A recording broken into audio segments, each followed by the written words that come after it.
변호사님, 이혼 상담 중에 양육비를 언제까지 주고 얼마씩 줘야 하는지 궁금해하시는 분들 많잖아요. 이게 법적으로 어떻게 정해져 있나요? 일단 원칙부터 말씀드리면은 자녀가 성인이 될 때까지 이제 지급하도록 정해져 있는데 이제 만 19세 생일 전날까지 지급하도록 되어 있습니다. 이게 이혼으로 어느 한쪽이 아이를 키우게 되더라도 비양육자 역시도 자녀에 대한 책임을 다해야 된다라는 취지인데요. 이거는 선택이 아니라 부모로서의 의무입니다.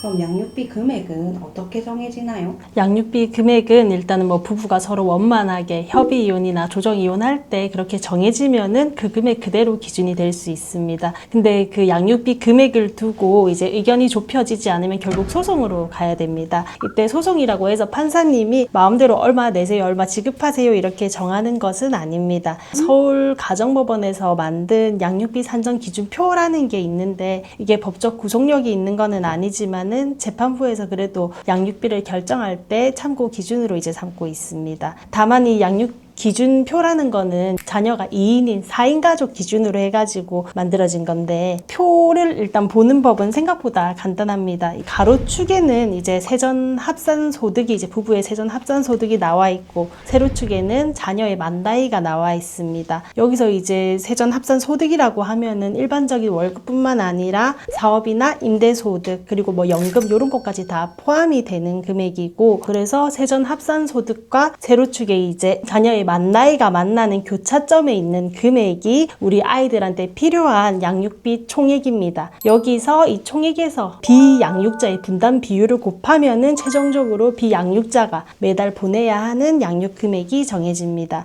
이때 말씀드린 분담 비율이라는 거는 부부 합산 소득 중에서 비양육자의 소득이 차지하는 비율을 의미합니다. 예를 들어서 설명을 드리면은 이제 엄마가 150만 원을 벌고 아빠가 350만 원을 벌고 자녀가 2살, 7살 자녀가 있는 경우인데 부부 합산 소득이 그러면 500만 원이 되고 이때 2살 자녀의 경우를 보면은 124만 5천 원이 나오고 7살 자녀의 경우에는 129만 2천 원이 나옵니다. 그러면 이제 총 양육비가 대략 253만 원 정도 나오는데 여기서 이제 아빠의 분담 비율 70%를 곱하면은 아빠가 지급해야 되는 양육비 한 달에 약 177만 원 정도가 나옵니다. 물론 이거는 이제 양육비 산정 기준표 상의 이야기고 실제로는 사는 곳이 도시냐 농촌이냐에 따라서도 달라질 수 있고 또 재산을 얼마를 가지고 있는지 뭐 그런 걸 다 고려해서 금액이 결정됩니다. 그리고 요 표 자체가 2인 자녀 기준이라고 말씀을 드려서 자녀가 1인인 경우에는 좀 더 늘어날 수가 있고 3인 이상이다 하면은 그 표에 나와 있는 금액보다 오히려 더 줄어들 수 있습니다. 저는 이제 백수라서 소득이 하나도 없다 그러면 안 줘도 되는 거 아니냐라고 하시는 분도 계시고 실제로 이제 소송 중에 일부러 일을 그만둔다거나 해서 나는 소득 없으니까 돈 줄 수 없다라는 분들 계시는데 뭐 법원에서는 통상적으로 소득이 없다 해도 최소한 30만 원 정도는 지급하도록 인정을 하고 있습니다. 그리고 돈을 잘 벌다가 중간에 일부러 그만뒀다 이런 경우에는 과거 소득도 충분히 고려를 해서 결정되기 때문에 그런 행동은 안 하는 게 더 좋습니다. 그래서 뭐 결국은 위 양육비 산정 기준표대로 그대로 결정되는 경우는 생각보다 많지는 않습니다. 자녀의 사교육비나 병원비가 많이 발생하는 경우에도 이런 비용도 함께 부담해야 하나요?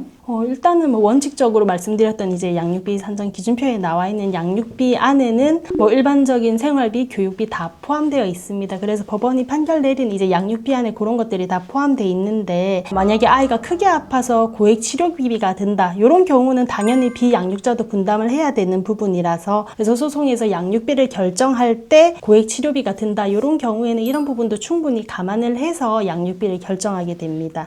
근데 고액의 사교육비는 사실은 좀 이야기가 다릅니다. 왜냐면은 부모가 합의를 해서 뭐 우리 아이한테 이 정도 충분한 사교육을 할 수 있다 하고 싶다 해서 결정을 하면 좋겠지만은 뭐 법원에서는 통상적으로 이제 아이의 복리를 고려를 해서 이제 꼭 필요한 범위 내에서만 이제 고액의 사교육비는 인정이 될 수 있습니다. 예를 들어서 아이가 예체능을 전공하고 있는데 뭐 예전부터 쭉 교육받아 왔던 게 있고 이제 아이 장래를 위해서 그거를 계속해서 이제 하는 게 필요하고 상대방도 이제 그럴 만한 경제적인 여력이 된다라는 게 인정이 되면은 뭐 대체로 법원에서는 이 정도 그 부분은 또 감안을 해서 양육비 산정 기준표 나와 있는 금액 이상으로 결정을 하기도 합니다. 합의로 금액을 정했는데 나중에 바꿀 수도 있나요? 나중에 변경할 수도 있습니다. 뭐 살다 보면 이제 뭐 하는 게 변하기도 하고 변수가 많다 보니까 뭐 가령 사업이 망해가지고 이제 내가 예전보다 소득이 확 줄어들었다거나 아니면은 상대방 소득이 막 갑자기 엄청 많이 늘어났다 이걸 내가 알고 있다 이런 경우에는 양육비 변경 심판 청구를 할 수가 있습니다. 근데 다만 이제 특별히 상황이 바뀐 것도 전혀 없는데 그냥 전 배우자가 이 돈 다 쓰는 것 같은데 전 배우자한테 돈 주기 싫다 이런 생각으로 사실 떼쓰기 하려는 분들도 계시는데 법원에서 그런 부분들은 절대 통하지 않습니다.